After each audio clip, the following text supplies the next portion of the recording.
kalau anak tidak bisa curhat sama orang tuanya, menurut saya orang tuanya tidak pantas jadi orang tua. Kalau anak tidak bisa merasa nyaman sama orang tuanya, berarti dia tidak bisa jadi imam yang baik untuk anaknya. Kalau anak sudah ketakutan sama orang tuanya, wallahi dia bakal curhat di luar, bisa terbuka aib rumah di luar gara-gara cara kita di dalam rumah. Akhirnya apa? Jatuhnya di tangan orang yang buruk, orang yang jahat, salah arahkan, akhirnya menjadi anak kita yang tidak saleh. Baru kita nyesal kalau sudah mendengar berita-berita perilaku anak kita. Itu dosa siapa? Dosa kita. Tetap tanggung jawab kita. Anak kita, apalagi di zaman sekarang, mohon maaf Bapak Ibu, zaman sekarang ini banyak luar biasa godaan fitnah. Coba lihat anak-anak kita. Silahkan Bapak Ibu lihat sendiri. Siapa sekarang anak sudah bisa jalan, sudah bisa main handphone? Betul nggak? Sudah mulai bisa jalan, sudah main handphone. Bahkan dia lebih canggih bermain handphone daripada kita. Ini menurut saya masalah besar. Karena berjam-jam anak kita habis bersama HP. Bahkan kalau ibunya lagi kesal ingin anaknya diam, kasih HP. Udah nih, bikin pusing. Lama-kelamaan anak kita dilalaikan dari kewajiban, dari zikir, dari salat. Sudah jadi besar, sudah jadi balik. Habis itu ibu curhat. Susah anakku salat, sudah dinasihatin, sudah didoain, tapi masih susah salat. Maaf bu, Iman Umar, anak ibu berapa? Sudah 20 tahun. 20 tahun baru dia sadar anak dia tidak bisa salat. Kalau bukan berlindungan Allah subhanahu wa ta'ala dan doa kita, bahaya kondisi anak kita. Sering saya menyampaikan, kita sebagai orang muslim, insya Allah Bapak Ibu, saya yakin insya Allah masih mempertahankan Islam iman sampai akhir hayat. Tetapi yang saya khawatir anak dan cucu kita bagaimana? Apakah besok masih ada bisikan doa yang kita dengar di dalam kubur kita, kiriman doa dari anak kita?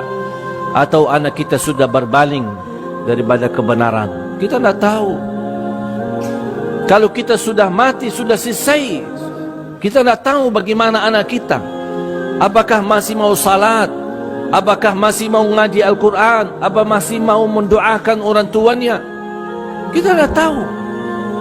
Tapi kalau kita memperjuangkan, mendidik dia mencintai Al-Quran, mencintai salat, mencintai sedekah, mencintai Allah dan Rasulnya, kemudian kita meninggal, tidak ada kekhawatiran. Bahkan Allah akan turunkan malaikat kepada orang tua tersebut, alla takhafu wa la tahzanu, jangan sedih, jangan takut.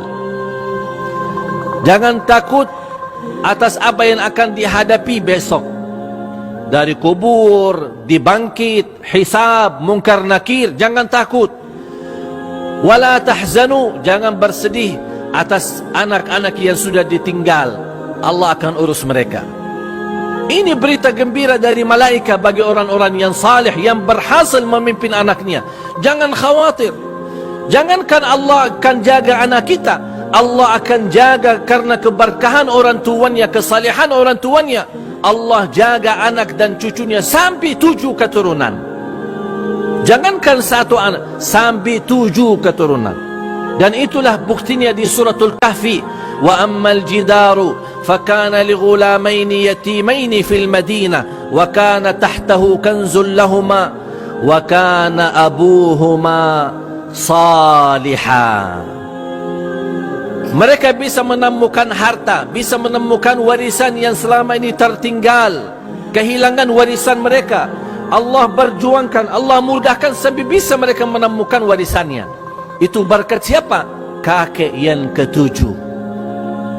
Dan Allah masih sebutkan dalam Al-Quran sebagai orang tua. Wa kana abuhuma, bapaknya mereka yang salih, Allah kasih keberkahan menemukan warisan mereka.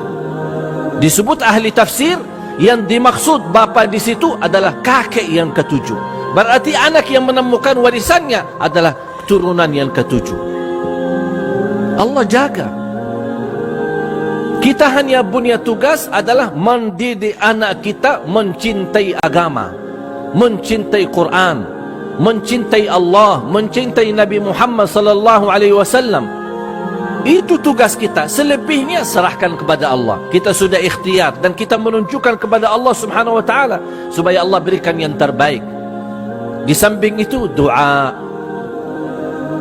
Doa Bapak Ibu.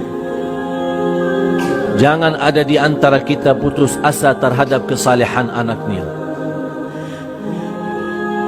Doa setiap waktu dan setiap saat.